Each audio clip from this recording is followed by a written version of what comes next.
Okay my dear students, आज मैं आपको क्लास 11 का फिजिक्स शुरू कर रहा हूँ, जो कि इसमें कुछ टॉपिक मैंने आपको अपने वीडियो में पहले बता रखा है। और आज का मेरा टॉपिक है एरर, जिसको हिंदी में बोलते हैं त्रुटियां।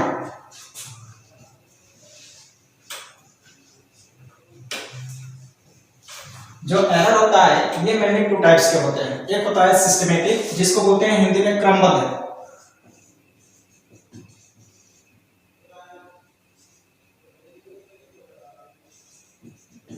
सिस्टमेटिक, और दूसरा होता है रैंडम।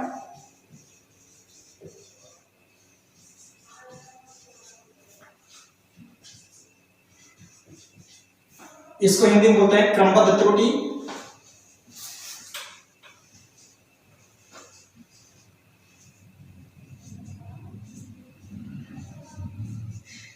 और इसको बोलते हैं यादृच्छिक त्रुटि।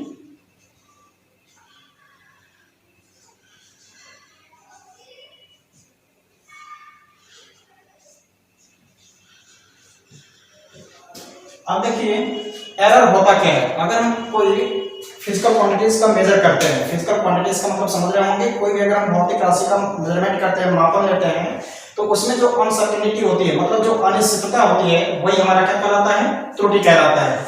मतलब अगर यही हम व्हाइट बोर्ड को ले लेते हैं, जैसे इस व्हाइट बोर्ड का जो एक्चुअल माप मान लेते हैं 1 मीटर टू 5 सेंटीमीटर है, मतलब ये इतना मीटर है, ठीक।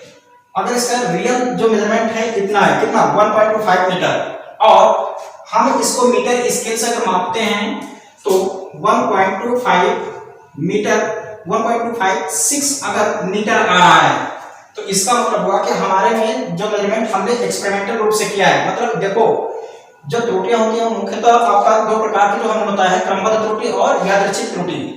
हिंदी में पहले बता दें, त्रुटि होता क्या है? त्रुटि हमारा मतलब किसी भी भौतिक राशि के मापन में जो अनिश्चितता होती है, अनिश्चितता का मतलब समझ रहे होंगे, जो मतलब एक तरीके से जो होना चाहिए उसको न होकर के थोड़ा सा उससे अधिक या कम, तो जो अनिश्चितता होती है वही हमारा त्रुटि कहलाता है। मतलब मतलब किसी भी फिजिकल क्वांटिटीज के मेजर करने में जो हमारा अनसर्टेनिटी जो होती है वो हमारा एरर कहलाता है। और एरर में दो टाइप्स के, पहला है सिस्टमेटिक एरर और दूसरा है रैंडम एरर। जो सिस्टमेटिक एरर है यह हमारा इसको इसका जो है एरर को सही करने का तरीका पता है, क्योंकि इसके रूल मिल जाते हैं। लेकिन ये जो हमारा यादृच्छिक त्रुटि है, इसको सही करने का मेन सोर्स का पता ही नहीं चलता है। इसके जो एरर होते हैं वो पता ही नहीं चलता है कि कैसे सही किया जाए, ठीक। इसके सोर्स, इसके एरर के होने का जो सोर्स होता है वो मतलब ज्ञात नहीं होता है, और इस एरर का जो स्रोत होता है वो पता होता है। यह एरर मैंने 3 टाइप से हो सकता है। मतलब एक आपका जो होता है पर्सनली होता है। पर्सनली का मतलब हो गया किसी प्रेक्षक द्वारा, प्रेक्षक का मतलब हो गया किसी व्यक्ति द्वारा मेजर करने में त्रुटियां हो जाए। या इंस्ट्रूमेंटल होता है। इंस्ट्रूमेंटल मतलब हो गया कि जो हम यंत्र यूज कर रहे हैं, जो मेजर करने में जो हम यंत्र यूज कर रहे हैं, जैसे मान लो हम मीटर स्केल को इसमें यूज कर रहे हैं। जब मीटर स्केल को यूज करेंगे तो हम मीटर स्केल से हम ये क्या कर सकते हैं, इतना तो हम सही माप सकते हैं, लेकिन इतना क्लोज मापना मीटर स्केल से संभव नहीं है। तो इसलिए जब संभव नहीं है तो हमारा एरर हो जाता है। इसको भी हम शुद्ध रूप से नहीं माप सकते मीटर स्केल से। 1.2 है, इसको सही मापा जा सकता है, लेकिन 2.5 अगर कर दिया गया तो ये थोड़ा सा एरर में चला जाता है, ठीक है। इसी तरीके से अगर मान लो वर्नियर कैलिपर्स होगा, स्क्रू गेज होगा, नाम सुना हुआ है, तो उन सबको हम सभी बताएंगे इसमें क्या क्या कैसे यूज किया जाएगा, तो एरर कम से कम होने के चांसेस रहेंगे, ठीक। तो चलो आओ इसमें देखते हैं हम।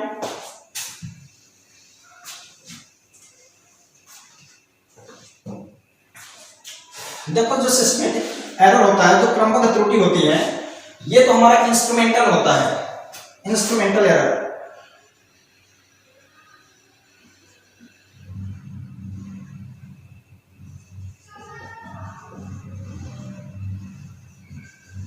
इंस्ट्रूमेंटल एरर मतलब यांत्रिक त्रुटि।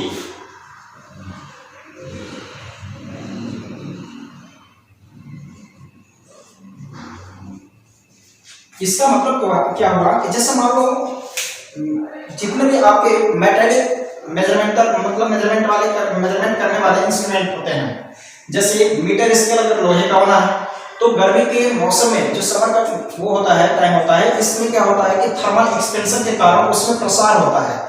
जैसे मीटर स्केल अगर है तो क्या होगा, जैसे लोहे का मान बना है तो लोहे का जो होता है उसमें एक्सपेंशन होगा, लीनियर एक्सपेंशन होता है। लीनियर एक्सपेंशन का मतलब समझ रहे होंगे आप, मतलब कहने का ये है कि लीनियर एक्सपेंशन रेखीय प्रसार होता है। रेखीय प्रसार का मतलब हो गया कि उसकी लंबाई में ज्यादा वृद्धि हो जाती है। जैसे मान लो मीटर स्केल कितना बड़ा है और इसका टेम्परेचर बढ़ा दिया जाएगा, तो ये थोड़ा सा हो सकता है कि ये यहां तक बढ़ जाए, तो इतना बढ़ जाता है। जब इतना बढ़ गया तो क्या बताओ कि हमारा एरर हो जाएगा कि नहीं आएगा। जो मान लो 30 सेंटीमीटर है तो उसका उसमें स्ट्रेच होकर के थोड़ा सा बढ़ जाएगा मीटर स्केल, या बैनर कैलिपर सर उसमें उसके अंतराल में, मतलब उसके जो स्क्रू होते हैं उसमें भी क्या होगा, अंतराल में कोई ना कोई एक्सपेंशन हो जाएगा। जब एक्सपेंशन हो जाएगा तो वो थोड़ा सा एरर हो जाता है। जैसे प्लास्टिक का ही होगा तो प्लास्टिक का होने में, अब देखो जब गर्मी का मौसम होगा तो उस प्लास्टिक वाले जो स्केल होता है, जैसे मान लो जब घर बनता है तो जो हमारा होता है ना टेप, तो उस टेप में वह आपका गर्मी के मौसम में उसमें एक्सपेंशन हो जाएगा, फैला हो जाएगा। तो जो हमें 30 सेंटीमीटर मान लो मापना है या 50 सेंटीमीटर मेजर करना है तो उसमें 1 सेंटीमीटर या 1 मिलीमीटर या 2 मिलीमीटर का एरर हो जाएगा। ठीक, तो वो जो एरर होता है उसी को हम बोलते हैं क्या, इंस्ट्रूमेंटल एरर। मतलब क्या हमारे जो सिस्टमेटिक जो एरर होता है, जो हमारा इंस्ट्रूमेंटल एरर्स के ऊपर भी डिपेंड करता है। एक होता है पर्सनल एरर,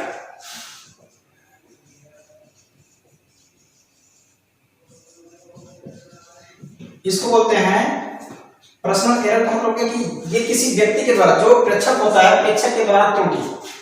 एरर आई मतलब पर्सनल एरर का मतलब हो गया प्रेक्षक द्वारा त्रुटि, प्रेक्षक त्रुटि।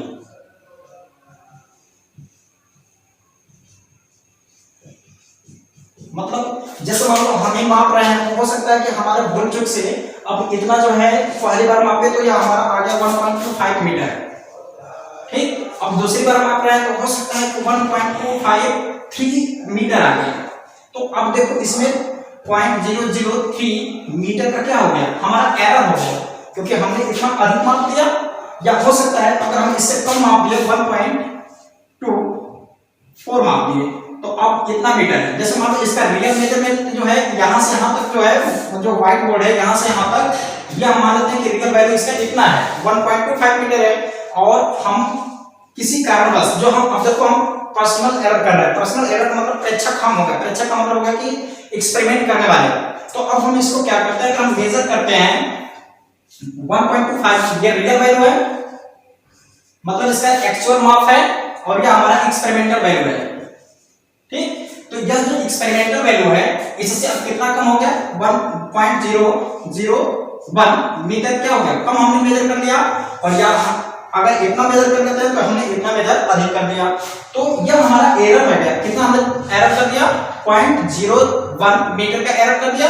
या अगर हम किसी कारण से इतना माप कर लेते हैं तो यह हमारा 0.003 मीटर हो गया। ठीक, तो यह हमारा प्रेक्षक एरर कहलाएगा, जिसको हम बोलते हैं पर्सनल एरर। अब थर्ड है इसमें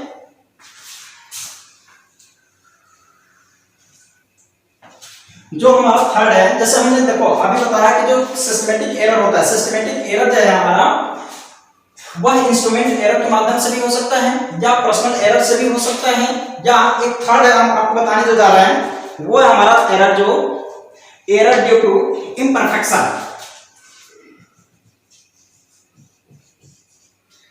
एरर ड्यू टू इम्परफेक्शन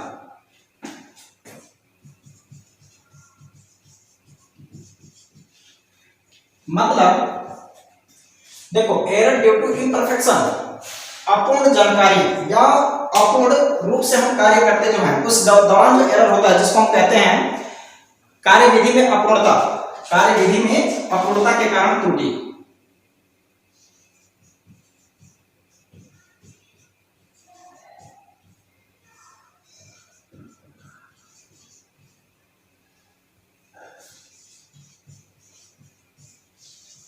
ठीक, तो अब देखो जैसे मान लो इम्परफेक्शन का मतलब हो गया अपूर्ण, अपूर्ण मतलब पूर्ण रूप से हमने उसके बारे में बढ़िया से जानकारी नहीं ली, तो इस दौरान में हमारा एरर हो जाता है। मतलब जो सिस्टमेटिक एरर है इसके सोर्स क्या है, मतलब यह इसके स्रोत क्या है, यह किन किन कारणों से हो सकता है। यह हमारा इंस्ट्रूमेंटल एरर होता है, इंस्ट्रूमेंटल एरर के माध्यम से हमारा सिस्टमेटिक एरर हो सकता है, या पर्सनल एरर के माध्यम से भी सिस्टमेटिक एरर हो सकता है, या एरर ड्यू टू इम्परफेक्शन के माध्यम से भी हमारा क्या हो सकता है, सिस्टमेटिक एरर हो सकता है। तो हमें जब ये हम इन सब को अगर बढ़िया से करके, जब हमें पता है कि यह एरर इन्हीं सब के माध्यम से हो रहा है, तो हम इन सभी के ऊपर विशेष अगर ध्यान देंगे, क्लियरली से अगर हम इसको मेजर करेंगे, जैसे इंस्ट्रूमेंट को हमने समय समय पर देखा, उसको जांच किया, अगर सही निकला तो इस दौरान जो हम इस पर क्या करते हैं, इसको इस जो हम इंस्ट्रूमेंट यूज करते हैं, अगर उस इंस्ट्रूमेंट को अगर हम सही करके फिर उसको क्या कर सकते हैं, उस एरर को दूर कर सकते हैं। मतलब इंस्ट्रूमेंट को सही करके हम सिस्टमेटिक एरर को कम कर सकते हैं। पर्सनल एरर का मतलब हो गया जो प्रेक्षक यूज कर रहा है उसको सावधानी बरतनी चाहिए। कभी क्या होता है, भूल चूक की वजह से भी हमारा यह एरर हो जाता है। और जो थर्ड है एरर ड्यू टू इम्परफेक्शन, मतलब अपूर्ण कार्यविधि या क्रिया विधि में अपूर्णता। जैसे मान लो हमने इसको बढ़िया से मतलब अनमने ढंग से कर दिया, किसी कारण से हमने इसको मतलब ज्यादा सीरियसली ना लेकर के किसी भी कारण से हमने इसको क्या कर दिया, नॉर्मली मेजर कर लिया, तो इस दौरान जो एरर होता है उसे हम बोलते हैं कार्यविधि में अपूर्णता। ठीक, तो अब देखो इन तीनों कारणों से, इन तीनों सोर्सों के कारण से ही हमारा सिस्टमेटिक एरर्स होता है। एरर का मतलब हो गया गलतियां। गलतियां कैसे करते हैं हम लोग, गलतियां या त्रुटि जो होता है किसी फिजिकल क्वांटिटीज के मेजरमेंट में, मतलब भौतिक राशि के मापन में जो हम लोग अनिश्चितता कर देते हैं, मतलब जो हम लोग थोड़ा सा क्या करते हैं, गलत कर लेते हैं, या जो किसी कारणवश गलती जो हो जाती है वही हमारा एरर कहलाएगा। तो मापन में अनिश्चितता को ही हम त्रुटि कहते हैं। किसी भौतिक राशि के मापन में आई अनिश्चितता को ही हम त्रुटि कहते हैं। और त्रुटि मुख्यतः दो प्रकार की होती है, एक होती है क्रमबद्ध त्रुटि, ऐसी त्रुटि। देखो क्रमबद्ध त्रुटि को कैसे कह सकते हैं, ऐसी त्रुटि जिसमें सोर्स का पता होता है कि वह त्रुटि किस कारण से हुआ है और इसको सही किया जा सकता है। ठीक, तो उससे हम क्रमबद्ध त्रुटि कहते हैं। और यादृच्छिक त्रुटि, इसके सोर्स का पता नहीं चल पाता है, मतलब इसके स्रोत का पता नहीं चल पाता है कि यह किन कारणों से हुआ है। इस वजह से इस प्रकार की त्रुटि को मतलब समाप्त करने के लिए हमें उन सभी मतलब एक ही मेजरमेंट को, एक ही फिजिकल क्वांटिटीज को 4 बार या 5 बार, कम से कम 5 बार मानकर चलो, माप करके उसमें जो हम अर्थमेटिक मीन फाइंड करते हैं, जिसको बोलते हैं समांतर माध्य। समांतर माध्य ज्ञात कर लेते हैं, जो आता है उसके नियरेस्ट जो वैल्यू ले लेते हैं, वो हमारा क्या हो जाता है, रैंडम एरर के माध्यम से मतलब थोड़ा सा सही आ जाता है। अब फिर से बात करते हैं। देखो जो हमारा सिस्टमेटिक एरर होता है, इसके सोर्स का पता होता है कि किन कारण से हमारा त्रुटि हो रहा है, लेकिन जो रैंडम एरर होता है इसके सोर्स का पता नहीं चलता है। इस वजह से इसकी इस प्रकार की त्रुटि को हम लोग सही रूप से नहीं कर सकते, सही मतलब सही करने में हम लोगों को कठिनाई होती है। इस प्रकार की त्रुटि को ठीक नहीं किया जा सकता, लेकिन इस प्रकार की त्रुटि को सही किया जा सकता है, क्योंकि हमें यह त्रुटि किस कारण से हो रही है, इसके सोर्स अर्थात इसके कारण का हमें पता है, लेकिन यह किन कारणों से हो रहा है इसको हम लोग सही रूप से जानकारी प्राप्त नहीं कर पाते हैं। इस वजह से यह क्या होता है कि कभी कभी मौसम की वजह से भी हो जाता है। यह जो एरर होता है यादृच्छिक त्रुटि, मतलब जिसको बोलते हैं रैंडम एरर, जो रैंडम एरर होता है यह वातावरण के कारण से भी हो जाता है, या हमारा यही कार्यविधि में अपूर्णता के कारण भी हो जाता है। मतलब यह हमारा दो कारण से हो सकता है, मतलब एटमॉस्फेयर की वजह से हो सकता है या कार्यविधि में अपूर्णता के कारण हो सकता है। एटमॉस्फेयर या हम इसको बोल सकते हैं एरर ड्यू टू इम्परफेक्शन, इन दोनों कारणों से हो जाती है, जिसकी वजह से यह त्रुटि को सही कर पाना मुश्किल हो जाता है। हाँ, इसके करीब मतलब इस त्रुटि को सही करने के लिए अर्थमेटिक मीन का हम फाइंड करते हैं, मतलब अर्थमेटिक मीन फाइंड करते हैं, वह भी एक ही फिजिकल क्वांटिटीज को, मतलब एक ही भौतिक राशि को 5 बार 4 बार माप करके उसका हम अर्थमेटिक मीन मतलब समांतर माध्य ज्ञात कर लेते हैं। तो इसकी वजह से उस प्रकार की जो त्रुटि होती है उसको कुछ हद तक सही कर लेते हैं। लेकिन जो क्रमबद्ध त्रुटि होती है या जो हमारा सिस्टमेटिक जो एरर होता है, इस प्रकार के एरर को कम करने के लिए हमें क्या करना पड़ता है कि जब इन कारणों से हुआ है, इसके सोर्स का हमें पता है, तो इन सभी सोर्सों को हम क्या कर सकते हैं, सही करके इस प्रकार के एरर को रोक सकते हैं। समझा क्या? तो हम अब आपको बताएंगे एब्सोल्यूट एरर होगा, और चलिए अब आगे बताते हैं हम एब्सोल्यूट एरर या रिलेटिव और फंक्शनल एरर। अब कैसे परसेंटेज एरर फाइंड किया जाएगा, अब उस रास्ते पर हम लोग चलना चाहेंगे। तो अब है हमारा एब्सोल्यूट एरर।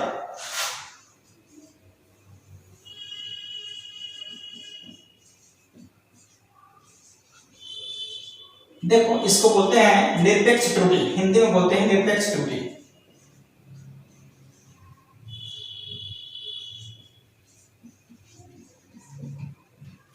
देखो किसी भी ऑब्जेक्ट में, जैसे मान लो कोई ऑब्जेक्ट है, उसका मेजरमेंट रियल वैल्यू जो है ये है, और इसका जो मेजरमेंट करने के बाद जो हमारा एरर आ रहा है ये प्लस माइनस कुछ भी मान लेते हैं, हम A1 मान लेते हैं, ठीक।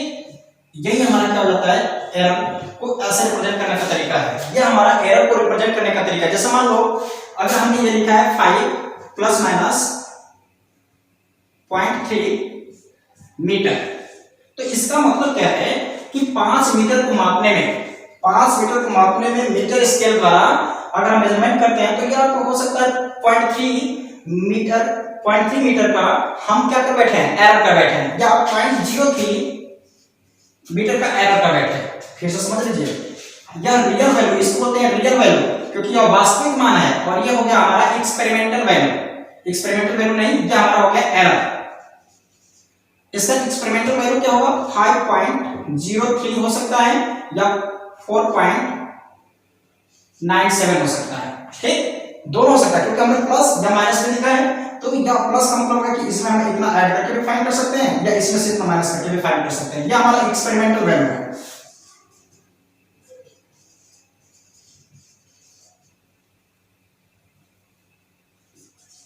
एक्सपेरिमेंटल वैल्यू, ठीक। तो फिर से समझ लीजिए, यह जो इधर लिखा होता है उसको बोलते हैं वास्तविक मान या रियल वैल्यू, और जो इधर लिखा होता है वो एरर होता है। अगर ऐसे कहीं लिखा हो तो इसका मतलब यही आप समझेंगे, ठीक।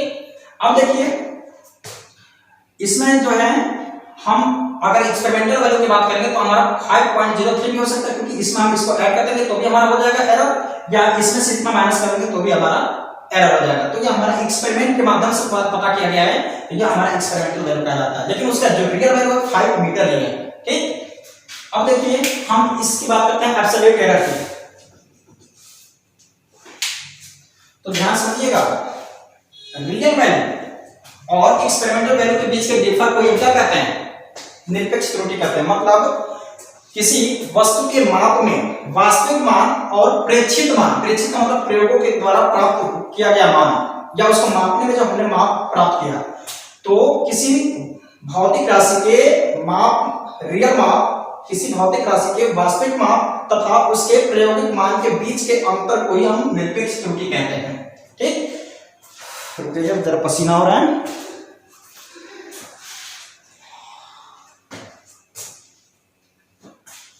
देखिए जो एब्सोल्यूट एरर होता है,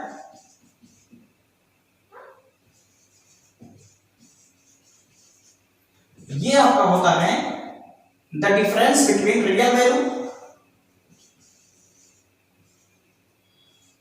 देखो ये जो साइन है, अब इसका मतलब बताएंगे हम, यहां पर ये भी लगा सकते थे लेकिन ये नहीं लगा रहे हैं, हम क्या लगा रहे हैं ऐसे, मतलब डिफरेंस को शो करता है, अंतर को, अधिक में से कम को माइनस कर देगा, रियल वैल्यू माइनस या डिफर एक्सपेरिमेंटल वैल्यू।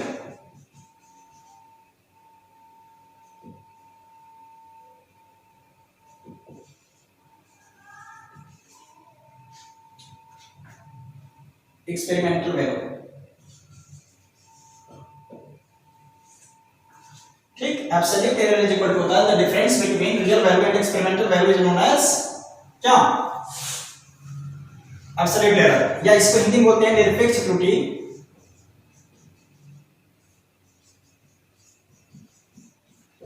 वास्तविक मान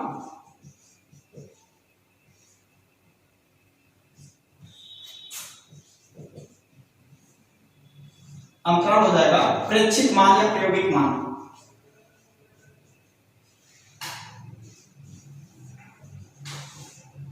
या इसी को हम बोल सकते हैं प्रायोगिक मान।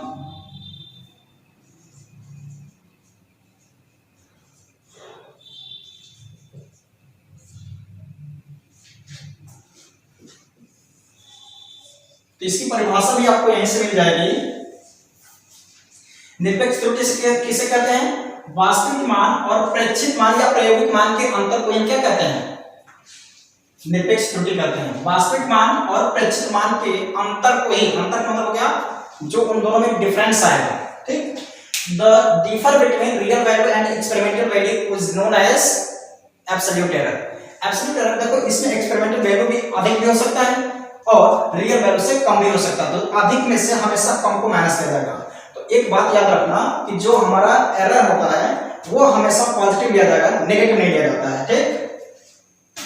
तो ये हमारा हो गया एक्सपेरिमेंट मतलब एब्सोल्यूट एरर। अब है जैसे इसको थोड़ा सा एग्जांपल रूप से समझ लेते हैं। जैसे मान लो ये हमारा डेट A1 कोई ऑब्जेक्ट, मतलब हम पहले किसी ऑब्जेक्ट का मेजरमेंट करते हैं किसी फिजिकल क्वांटिटीज का, तो उसका रियल वैल्यू A है और प्लस माइनस हमने एरर कर दिया A1। इसी तरीके से डेट A2 अगर हम फाइंड करते हैं तो ये हो गया A, रियल वैल्यू तो वही रहेगा और डिफरेंस इसका A2 आ सकता है। जैसे मान लो अभी हम इसको बता रहे हैं, जैसे कोई एक व्यक्ति है, जैसे मान लो 5 व्यक्ति को हम ले रहे हैं या 6 व्यक्ति या n पर्सन है, 5% या 3% या 4% जितना हम ले रहे हैं देख लेना, या n पर्सन भी ले सकते हैं। इसी तरीके से A3 रियल वैल्यू मतलब किसी हम व्हाइट बोर्ड को ले लेते हैं एग्जांपल के रूप में। जैसे मान लो इसका रियल वैल्यू हमारा A है, इसका जो हमारा ब्रीथ है या जो लेंथ एक तरीके से या हाइट जो मान लेते हैं हम, तो ये जो हमारा ब्रीथ है इसका मान लेते हैं 1.25, तो वह रियल वैल्यू है, या A है मान लेते हैं यहां से यहां तक A मीटर है, ठीक। तो ये इसका रियल वैल्यू वही रहेगा। और कोई थर्ड पर्सन, देखो फर्स्ट पर्सन अगर कोई मेजर करता है, ये फर्स्ट पर्सन अगर इस व्हाइट बोर्ड को मेजर करता है तो यह इतने का एरर कर बैठता है। अगर सेकंड पर्सन इसी व्हाइट बोर्ड को मेजर करता है तो यह इतने का एरर कर बैठा। थर्ड पर्सन अगर इसको मेजर करता है तो इसी तरीके से यह इतने का मेजर एरर कर बैठा। इसी तरीके से डॉट डॉट डॉट करते अगर n पर्सन होंगे n, तो ये हो जाता है a प्लस माइनस an, ठीक। तो अब ये हमें बताओ कि जो एरर हुआ कितने का एरर हो गया। अब इन सब को हम क्या करेंगे, अरिथमेटिक मीन फाइंड कर लेते हैं या एवरेज फाइंड कर लेते हैं। तो लिखेंगे a बार, देखो यही हो गया एक तरीके से निरपेक्ष त्रुटि। हम क्या बात कर रहे हैं, निरपेक्ष त्रुटि कितना हुआ हम उसको फाइंड करना चाहेंगे। तो जो हमारा निरपेक्ष त्रुटि या जिसको बोलते हैं एब्सोल्यूट एरर, अब इसको फाइंड करना है तो इन सभी को ऐड कर लो। ये हो जाएगा del A1 plus del A2 plus del A3 plus data dot del AN और क्या पान में n। यही इसका क्या हो गया, फार्मूला हो गया। यही हमारा एब्सोल्यूट एरर हो गया, ठीक। अब हम बात करते हैं आपका रिलेटिव और फ्रैक्शनल एरर।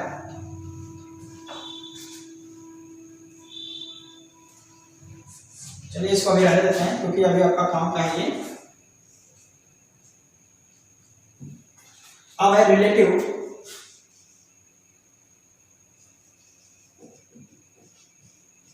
और फ्रैक्शनल एरर।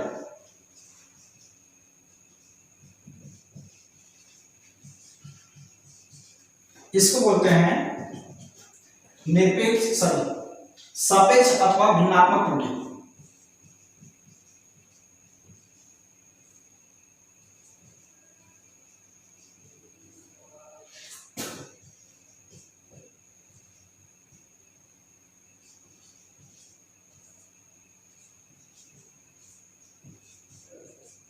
देखिए ये बहुत इजी है, इसको कह सकते हैं absolute error. The ratio of absolute error and real value is known as fractional error. नाम से स्पष्ट है, भिन्नात्मक त्रुटि भिन्न के रूप में प्रदर्शित करना।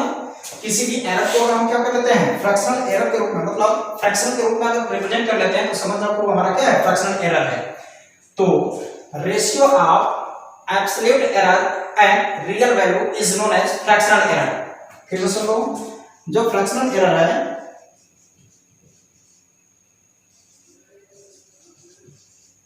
फ्रैक्शनल एरर या हम इसी को लिख सकते हैं relative error is equal to जो होता है absolute error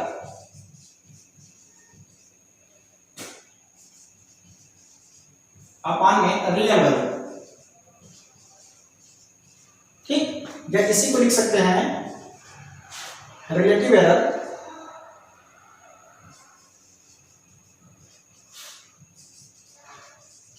is equal to जो होता है यही होता है एब्सोल्यूट एरर अपॉन में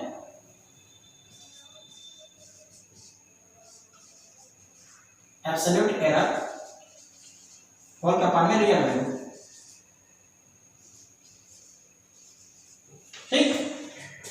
जैसे मान लो हमने क्या किया कि अगर कोई यही व्हाइट बोर्ड को ले लेते हैं जिसका रियल जो वैल्यू है ए मान लेते हैं, कितना है इस मतलब इसका जो मेजरमेंट हम करते हैं ब्रेथ का, तो यह हमारा ए मीटर आता है, ठीक। और हमने इसको मेजर करने में मतलब इसका रियल वैल्यू यहाँ से यहाँ तक का जो लेंथ है या जो ब्रेथ है वह ए मीटर है।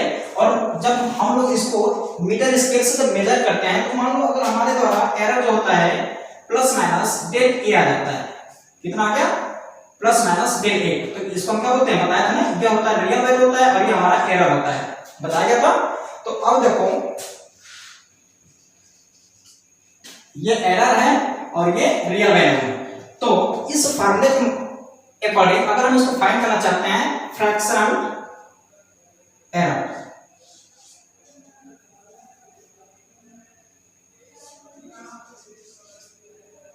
फ्रैक्शनल अगर एरर की बात करेंगे हम लोग लिख देते हैं पूरा,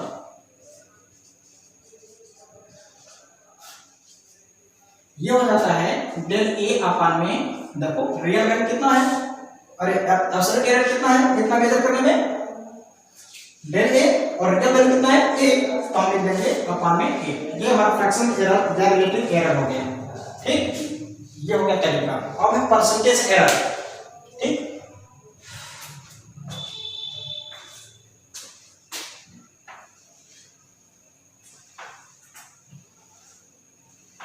देखो अब हम परसेंटेज एरर की अगर बात करते हैं तो बस जो फ्रैक्शनल एरर है उसमें अगर 100 से मल्टीप्लाई कर देंगे तो वही हमारा परसेंटेज एरर हो जाता है।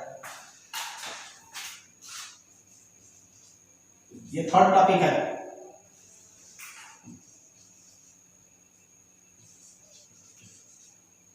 इसको हिंदी बोलते हैं प्रतिशत त्रुटि।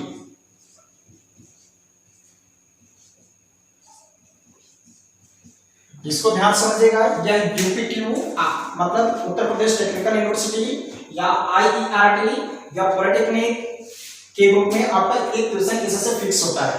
सो आप इसको बढ़िया करके समझिएगा परसेंटेज एरर फाइंड कैसे करते हैं। अभी तक जो मैंने बताया है एब्सोल्यूट एरर बताया थे, फिर उसके बाद हमने बताया है रिलेटिव और फ्रैक्शनल एरर, तो अब उसी पर हमारा अब आता है परसेंटेज एरर।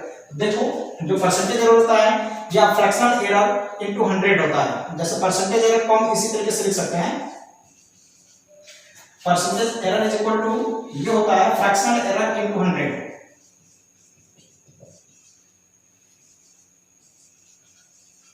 एरर इनटू 100 ये हम लिख सकते हैं। तो फ्रैक्शनल एरर या हम इसे लिख सकते हैं ऐसे भी, percentage error is equal to fractional error को हमने लिखा था डेल ए अपान में ए इनटू 100।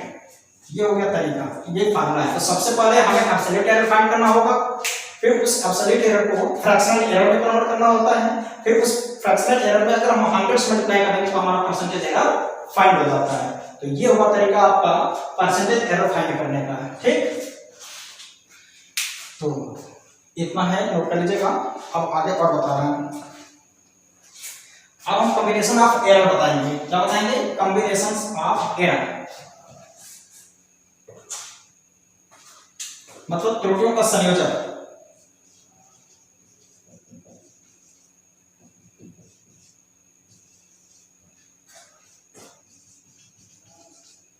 इसको बोलते हैं त्रुटियों का संयोजन, एरर्स।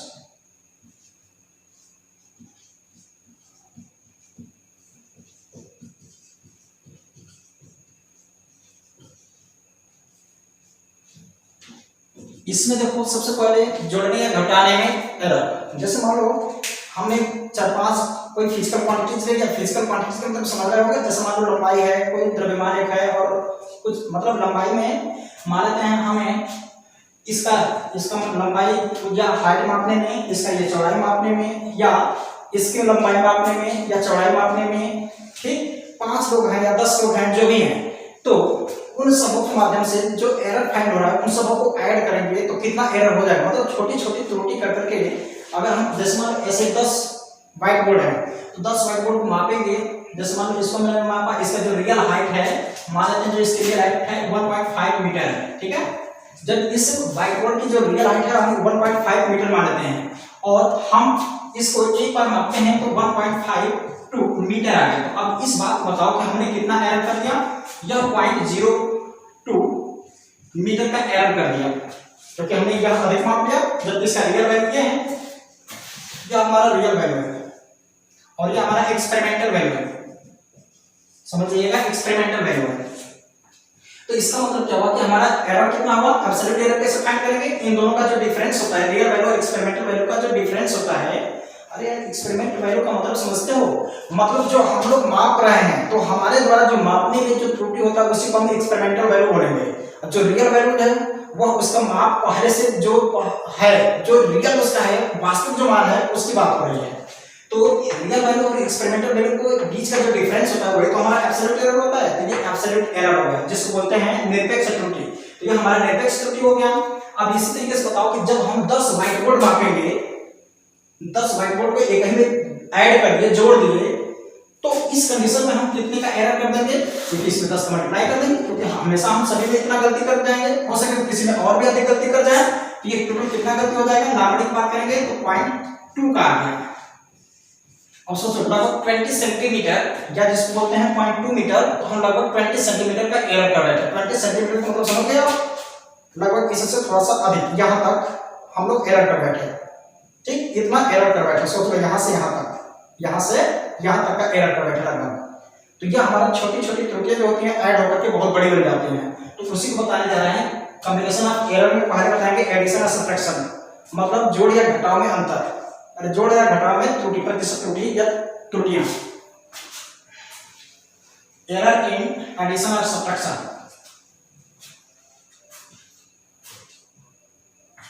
इसमें पहला आइटम होगा हमारा error in addition and subtraction.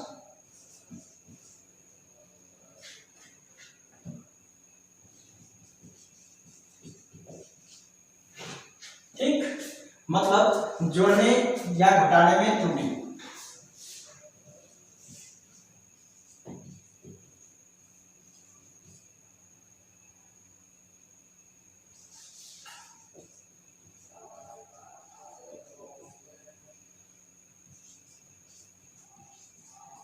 देखो जितनी भी त्रुटि होती हैं वो कभी घटाई नहीं जाती हैं, वो ऐड ही की जाती हैं, इतना याद रखना। ठीक, जोड़ने और घटाने में त्रुटि यहां पर, चलो ठीक है। अब देखो जैसे मान लो कोई ऑब्जेक्ट है जो एक फिजिकल क्वांटिटीज है, जेड मान लेते हैं, ठीक, यह हमारा x प्लस वाई की तरह है। कैसा है, x प्लस वाई को माप, मतलब रियल वैल्यू x और रियल वैल्यू y को मिलाकर हमारा क्या बन रहा है, एक फिजिकल क्वांटिटीज y जेड है। ये हमारा क्वेश्चन फर्स्ट हो गया। ठीक, अब मानते हैं कि इसको हम जब एक्सपेरिमेंटल रूप से, मतलब प्रायोगिक या प्रेक्षित रूप से जब हम माप करके लिखते हैं, ये तो हमारा रियल वैल्यू है। ठीक, अब हम माप करके जब लिखते हैं तो इसको मापने में मान लेते हैं कि प्लस माइनस डेल जेड की त्रुटि हो जाती है, कितने की, डेल जेड की एरर हो गया।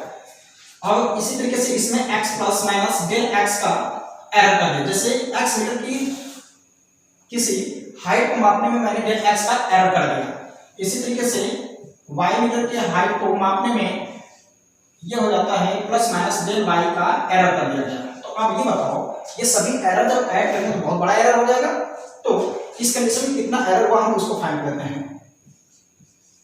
इज इक्वल टू हो जाएगा, देखो यह x प्लस वाई ऐड करेंगे तो x प्लस वाई हो जाएगा, और फिर plus minus del x plus minus del y होगा।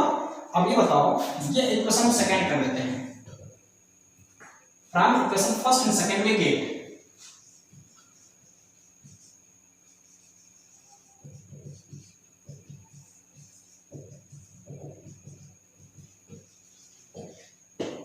देखो एडिशन या सब्ट्रैक्शन दोनों हम फाइंड करेंगे, आप माइनस कर देते हैं।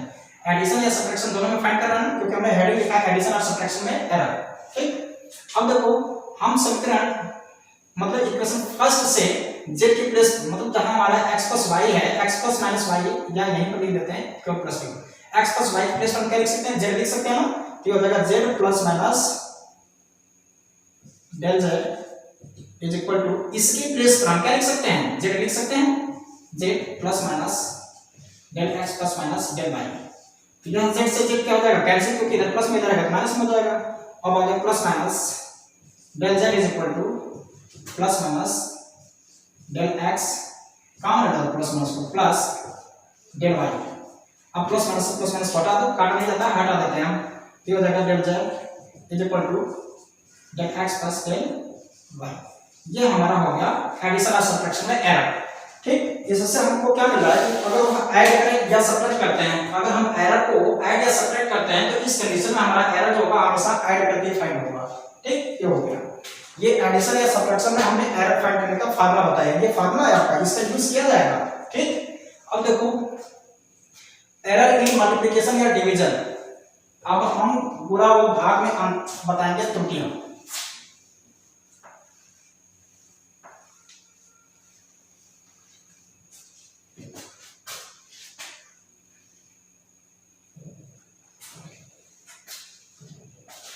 एरर इन, ये सेकंड टॉपिक है इसके अंदर, कॉम्बिनेशन ऑफ एरर के अंदर का सेकंड हेडिंग है एरर इन मल्टीप्लिकेशन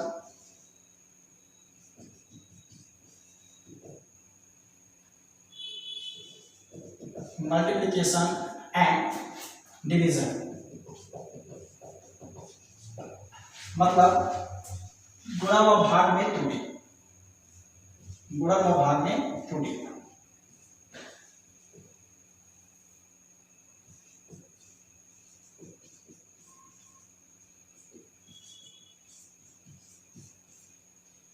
ठीक, जैसे मान लो कोई फिजिकल क्वांटिटीज जो है वो इस तरीके से एक दूसरे के ऊपर ऐसे डिपेंडेबल है, डिपेंडेबल का मतलब समझ रहे हैं ना, डिपेंड करते हैं, निर्भर करते हैं ऐसे कि एक रियल वैल्यू किसी ऑब्जेक्ट का रियल वैल्यू x है और किसी एक ऑब्जेक्ट का रियल वैल्यू y है। इन दोनों का जो प्रोडक्ट है, इन दोनों के प्रोडक्ट के बराबर आपका एक तीसरे कोई फिजिकल क्वांटिटी है जिसका मेजरमेंट है।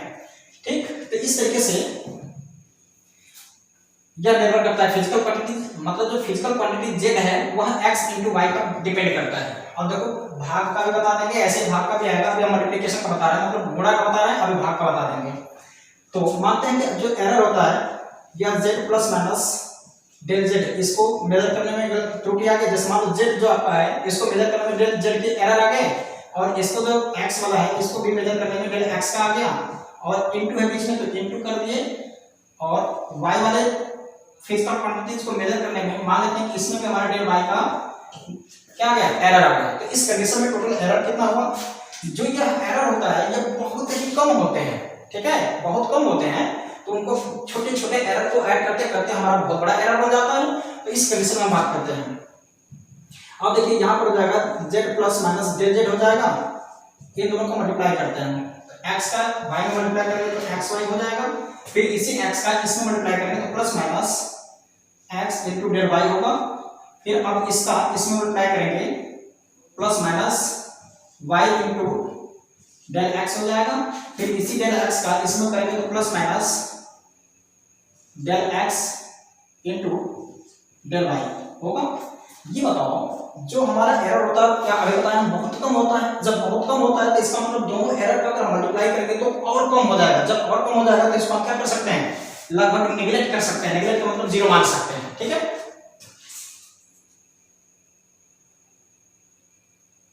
तो इसको हम हटा देंगे जब इसको, क्योंकि हमारा जो मल्टीप्लिकेशन होगा दोनों एरर का जब मल्टीप्लिकेशन करेंगे तो और कम आएगा, लगभग जीरो हो जाएगा, तो हट जाएगा। या हम इसी को ऐसे लिख सकते हैं z plus minus del z is equal to x y plus minus x into del y, फिर plus minus y into del x, और इसको हटा देते हैं, इसको जीरो कर देते हैं, तो ये हमारा कैंसिल। या हम इक्वेशन सेकंड मान लेते हैं, फ्रॉम इक्वेशन फर्स्ट और सेकंड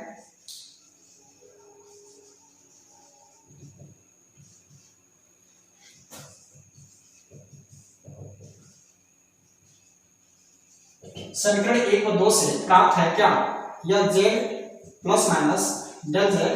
ये बताइए x इंटू वाई के प्लेस पर क्या लिख सकते हैं, इक्वेशन फर्स्ट से z लिख सकते हैं इसके प्लेस पर, यहाँ पर हो जाएगा z plus minus x into del y plus minus y into del x लिखा जा सकता है।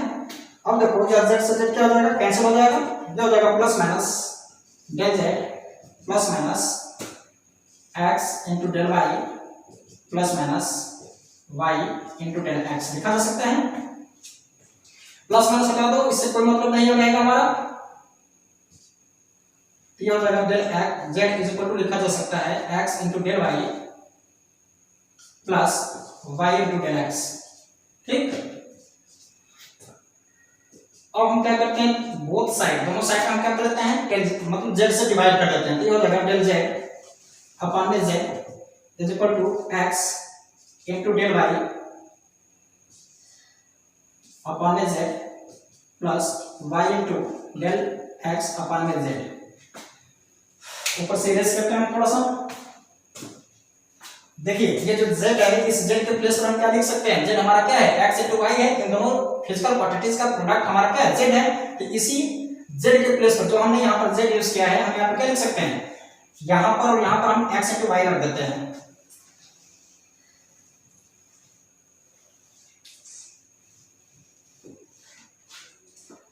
इन z के प्लेस पर हम x इंटू वाई रख सकते हैं, लेकिन फ्रॉम इक्वेशन फर्स्ट और इसको इक्वेशन थर्ड मान लेते हैं।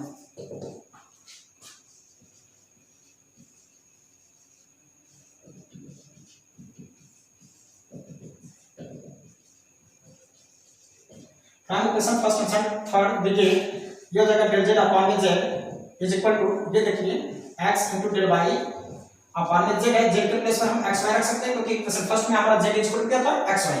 फिर प्लस ये हो जाएगा y डेल x और क्या अपॉन में z के प्लेस पर फिर वही x y रखेंगे। तो यहां से देखिए x से x कैंसिल, यहां y से y कैंसिल, डेल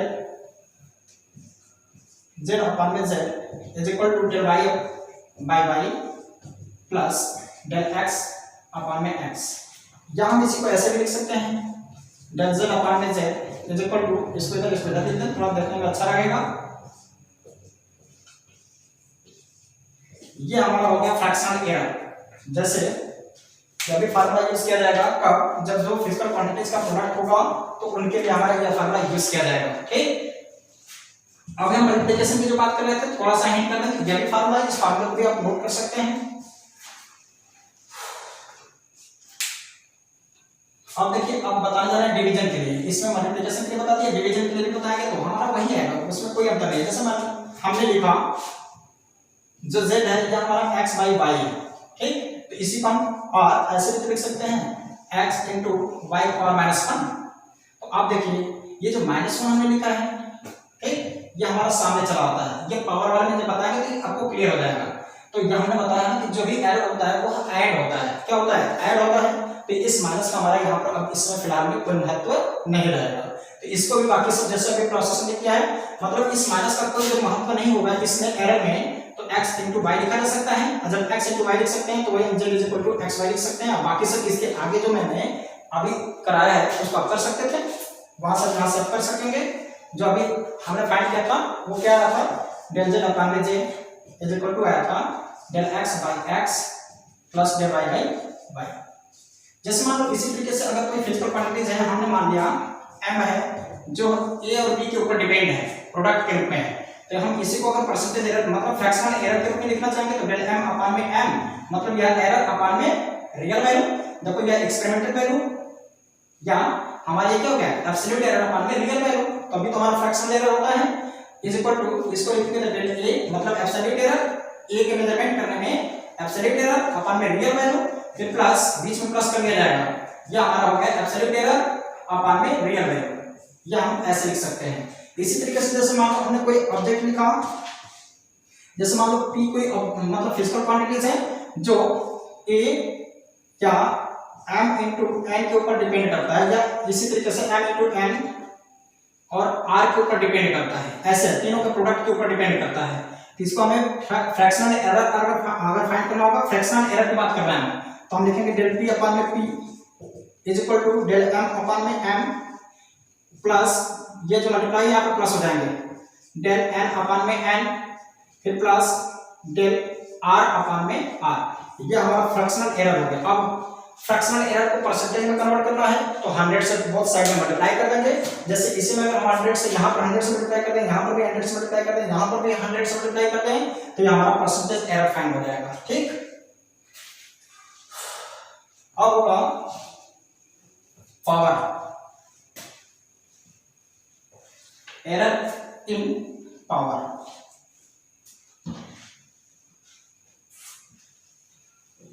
जिसको बोलते हैं घातांक में त्रुटि, या जैसे मान लो इसको बोलते हैं परसेंटेज एरर हो गया। ये है error in power of a measured quantities.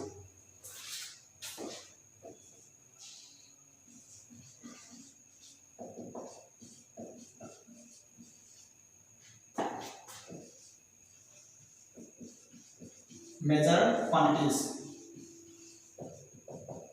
Quantity मतलब किसी राशि के घातांक में त्रुटि।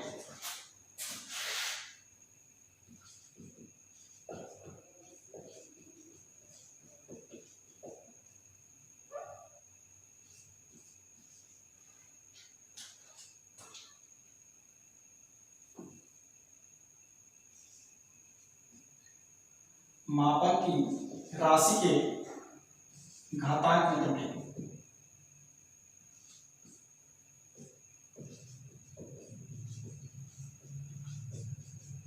मतलब अब एरर बताया जाएगा। जैसे देखो अगर कोई फिजिकल क्वांटिटी जैसे मान लो यही मान लीजिए जेड है, जो इस प्रकार के फिजिकल क्वांटिटीज के ऊपर डिपेंड करता है। यहां पर हमने लिखा जैसे मान लो m लिख दिया, a के पावर m इंटू b के पावर n, ठीक। किस तरीके से डिपेंड करता है कि a के पावर m के पावर मतलब a के पावर m और b के पावर n का जो प्रोडक्ट है वो हमारा z फिजिकल क्वांटिटीज के ऊपर डिपेंड करता है। तो इसको हमें फ्रैक्शनल एरर कैसे फाइंड करना होगा, देखो इसमें हम बताएंगे पार्शियल डिफरेंशिएशन से। पार्शियल डिफरेंशिएशन इसमें लिया जाता है जिसको बोलते हैं निश्चित अवकलन के माध्यम से इसको किया जाता है। तो वो अभी आपको बताया जाएगा। तो यहाँ पर केवल आपको फार्मूले लर्न करना है, ये कैसे किया जाएगा, ये यहाँ पर सिर्फ इसका यूज करना कैसे है उसको समझना है आपको। हम लिख सकते हैं डेल जेड, ये फ्रैक्शन एरर फाइंड कर रहे हैं, डेल जेड अपॉन में जेड इज इक्वल टू लिख सकते हैं जो यह पावर होता है ये सामने आ जाता है m into del A upon में ए, फिर बीच में प्लस ही रहेगा, कुछ भी रहे बीच में प्लस, यहाँ पर माइनस रहे तो भी हमारा प्लस आएगा, ठीक। इनटू n जो पावर है सामने आ जाता है और ये लिख देंगे डेल बी अपॉन में b। देखो एब्सोल्यूट एरर जो फाइंड किया जाता था, मतलब जो फ्रैक्शनल एरर फाइंड किया जाता था, तो फ्रैक्शनल एरर में हम लिख के बताए थे एब्सोल्यूट एरर अपॉन में रियल वैल्यू। जो एब्सोल्यूट एरर और रियल वैल्यू का जो रेशियो होता है वही हमारा क्या कहलाता है, फ्रैक्शनल एरर कहलाता है। तो रियल वैल्यू देखो ये हमारा एब्सोल्यूट एरर अपॉन में रियल वैल्यू, तो ये हमारा क्या होगा फ्रैक्शनल एरर। ये भी हमारा एब्सोल्यूट एरर अपॉन में रियल वैल्यू, तो ये भी फ्रैक्शनल एरर, और जो इसके पावर है उसके सामने चले जाते हैं। अगर ये इसका पावर माइनस में होगा तो भी हमारे यहाँ पर प्लस में ही आएगा, अगर यहाँ पर पावर माइनस में है तो भी यहाँ पर पावर प्लस में ही आएगा, ठीक। इस बात का ध्यान रखिएगा। तो यह हमारा ऐसे फाइंड किया जाएगा इसका फ्रैक्शनल एरर। अगर परसेंटेज एरर की बात करेंगे हम, परसेंटेज एरर कैसे फाइंड किया जाए, तो अगर मान लो इसी का हमें परसेंटेज एरर फाइंड करना है, ये फार्मूला आपका बन गया पावर के लिए। अगर इसी का हमें परसेंटेज एरर फाइंड करना है तो इधर हम लिख देंगे percentage is equal to m into del a upon में a इनटू 100, फिर प्लस इसी तरीके से n into del b upon में b इनटू 100। ये भी हमारा क्या होगा परसेंटेज एरर फाइंड करने का फार्मूला बन गया। तो आज के लिए इतना बहुत है, कल मैं आपको इसका न्यूमेरिकल लगाऊंगा, ठीक। और ये आपका एरर जो होता है समाप्त होता है। तो आज के लिए इतना बहुत है। आप मेरे चैनल को सब्सक्राइब करिए, लाइक करिए, शेयर करिए, कमेंट भी करिए। आपसे बस यही रिक्वेस्ट है मेरी।